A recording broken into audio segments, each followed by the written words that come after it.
Alors, donc vous savez que dans le Je crois en Dieu que nous commentons, et dans sa version longue, le Credo de Nicée-Constantinople, on nous dit « Je crois en l'Église, une, sainte, catholique et apostolique ». Et on connaît bien ces mots, on ne sait pas toujours très bien mettre quelque chose de précis derrière. Alors, comme Luc vous l'a dit, on n'a pas vraiment eu le temps de se concerter, donc je commence avec l'Église une aujourd'hui, et on verra si mes frères demain et après-demain continuent avec Sainte, catholique, apostolique. Je ne sais plus quand tu fais, toi Gilbert. Tu fais samedi, je crois. Ouais. Tu auras le temps de voir si tu fais apostolique ou pas. En tout cas, je vais essayer de vous parler de l'Église une aujourd'hui.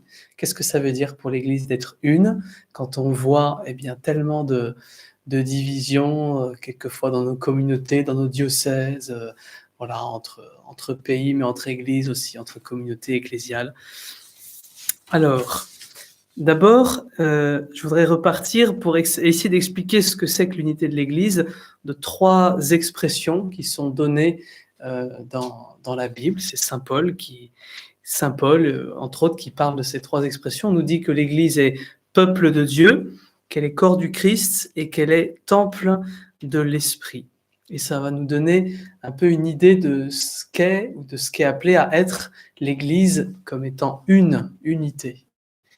Alors l'Église est d'abord peuple de Dieu. Alors ça, c'est pas tellement nouveau. Vous savez que depuis l'Ancien Testament, Dieu a appelé son peuple, Israël, il a constitué son peuple, c'est lui qui en est à l'origine, et il a appelé le peuple d'Israël pour avoir cette mission auprès de tous les autres peuples, pour être témoin auprès de tous les autres peuples.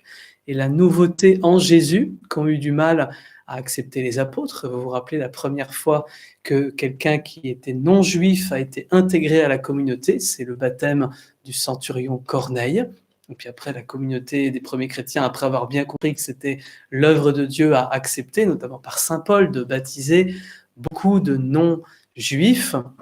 Et l'Église, du coup, a été incorporée, est devenue le peuple de Dieu, pas pour remplacer le peuple d'Israël, mais pour venir le grossir ses rangs.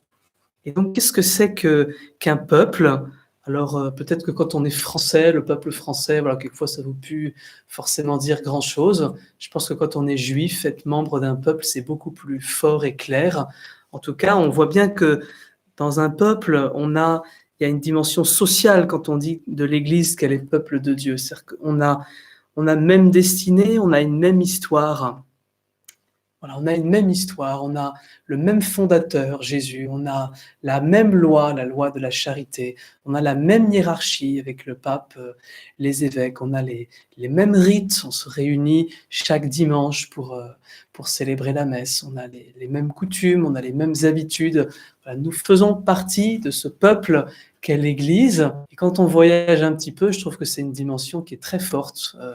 Moi, j'ai eu la grâce de voyager il y a peu de temps en Égypte, un peuple avec qui je n'ai rien en commun, et de voir ses frères et sœurs là-bas, on ne parlait pas la même langue, tout de suite appartenir à une grande famille, à une communauté plus large.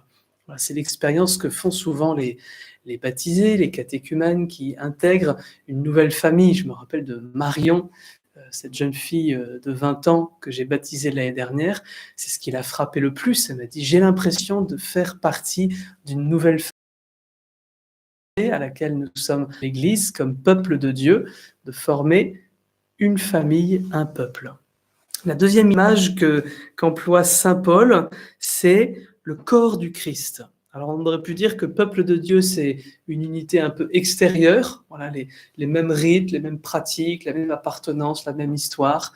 Quand saint Paul parle de corps du Christ, c'est une réalité plus intérieure. Parce que nous appartenons tous à Jésus, parce que nous sommes tous proches de Jésus, parce que par le baptême, nous avons tous Jésus en nous, eh bien nous avons un lien intérieur très fort, un lien intérieur qui nous unit tous.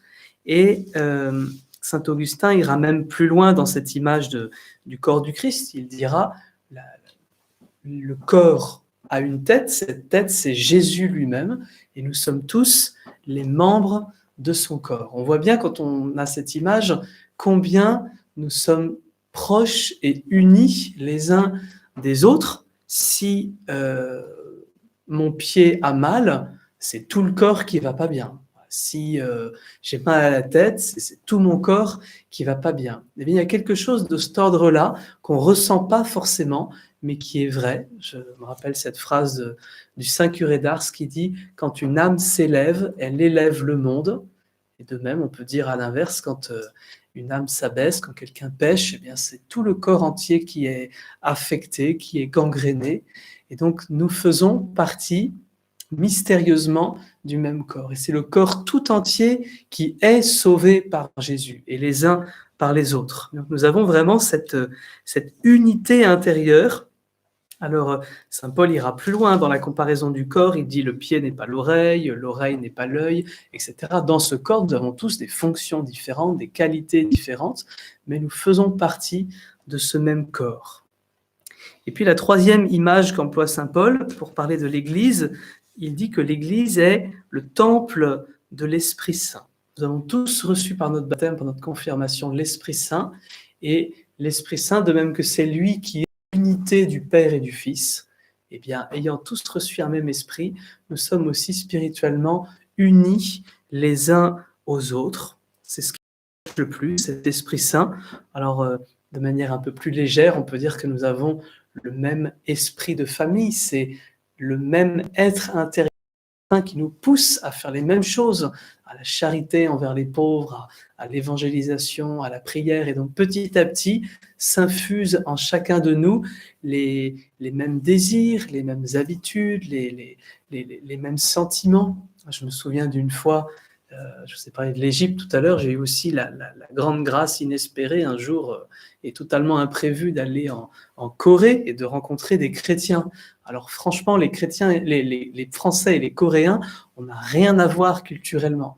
Mais c'était des chrétiens et j'ai vraiment senti que tout de suite on était frères parce que même si on n'avait rien en commun, eh bien tout ce qui nous unissait au plus profond, cette charité, ce désir d'aimer les autres, ce désir d'aimer Jésus, de le prier, de le servir, de servir son Église, était plus proche que tout ce qui nous différenciait. Et donc voilà pourquoi l'Église ose affirmer qu'elle est une, pas parce que les membres font partie d'un même club et sont tous unis, c'est parce que c'est Jésus qui nous unifie, c'est l'Esprit Saint qui nous unifie petit à petit. En fait, cette unité, c'est pas un acquis, c'est un processus. Nous sommes dans un processus d'unification nous-mêmes et puis les uns par rapport aux autres dans cette grande famille qu'est l'Église. Et du coup, eh bien, le principe fondamental de l'Église, ça a été réaffirmé avec beaucoup de force au Concile Vatican II, c'est l'Église est un mystère de communion. Cette communion, elle est appelée à se vivre à tous les niveaux de l'Église, que ce soit le pape vis-à-vis du monde entier, les évêques dans son diocèse, les prêtres dans leur place, les paroissiens entre eux. Et ça a été aussi réaffirmé de manière forte par le Concile. Les pasteurs sont au service de cette unité. Quelquefois, c'est pas très simple pour nous les prêtres parce que qu'est-ce qu'il faut faire ? Un tel nous dit il faut faire comme ça, l'autre nous dit il faut faire comme ça, puis c'est pas les mêmes options. Alors comment on fait au milieu ? Eh bien, nous, un de nos critères fondamentaux de discernement sur la paroisse, en plus de la mission, eh bien, c'est l'unité. Voilà. Comment il ne s'agit pas de brader le message de Jésus, bien sûr, mais d'être ensemble missionnaires, et quelquefois des choix que nous faisons, nous disons, ben voilà, ce choix il est fait pour que la communauté reste unie, pour que la communauté reste ensemble, soudée autour du même but. Et donc c'est sans doute pour ça, puisque je vous ai montré combien est-ce que quand Jésus crée l'Église, il a mis ce principe intérieur de l'unité. C'est sans doute pour ça que les divisions dans l'Église sont fortes, sont si, pardon, pas fortes, mais sont si scandaleuses et sujet à critique. Quand un club de foot se déchire, ça fait pas les gros titres des journaux, mais quand l'Église, une paroisse, on sent qu'il y a quelque chose, on sent que les gens attendent de nous cette unité, les gens attendent de nous ce témoignage de la communion, et trop peu souvent, nous le donnons. Et donc peut-être que de manière très simple, en en conclusion de ce petit topo sur l'unité, eh bien, nous pouvons peut-être faire un petit examen de conscience. Comment est-ce que je me sens fils et fille de l'Église? Voilà, si j'en suis membre, eh bien, est-ce que quelquefois je la regarde comme étant de l'extérieur? Quand je dis l'Église dit ceci, l'Église fait ceci, ah oui, mais c'est moi l'Église. Donc comment est-ce que je parle de ma famille? Comment est-ce que je parle de mes frères et sœurs, les chrétiens? Comment est-ce que je parle de mon évêque? Comment est-ce que je parle du pape? Comment est-ce que je parle des autres chrétiens, des autres prêtres, etc. Voilà. Le principe le plus fort de l'Église, c'est l'unité, c'est la communion. Et donc je pense que le plus grand péché par rapport à l'Église, c'est à chaque fois qu'on est acteur de division, acteur de discorde, et moi le premier, on l'est tous. Mais du coup, il y a quand même un enjeu, vous voyez, bien plus fort comme chrétien là que dans d'autres éléments d'autres structures de la société. Nous sommes appelés par notre baptême à être des ferments d'unité avec les autres chrétiens.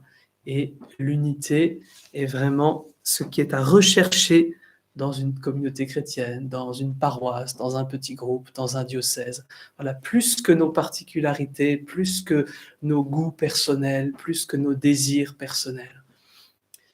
Eh bien voilà, je vous laisse avec cela, chacun devant le Saint-Sacrement qui va être exposé maintenant. Jésus nous regarde tous, il dépose dans nos cœurs cet Esprit Saint qui vient nous réunir, nous unifier. Est-ce que nous nous laissons faire? Est-ce que nous acceptons d'être un? Est-ce que nous acceptons de renoncer à la critique des autres chrétiens, à la critique de ceux dans l'Église que peut-être nous avons l'habitude de trop facilement juger ou condamner? Est-ce que nous acceptons de nous laisser embraser par cet Esprit Saint d'unité, cet esprit de charité qui fait le lien entre toutes ces réalités de l'Église? Seigneur Esprit Saint, merci pour ton Église, cette fraternité qui est bien plus qu'une communauté d'hommes et de femmes, c'est une unité intérieure, très profonde de cœur que tu désires les uns envers les autres. Et nous te demandons, Seigneur, de faire cela en nous, de faire advenir dans nos cœurs, dans nos paroisses, dans nos communautés, dans nos diocèses, dans notre Église, cette unité que tu désires.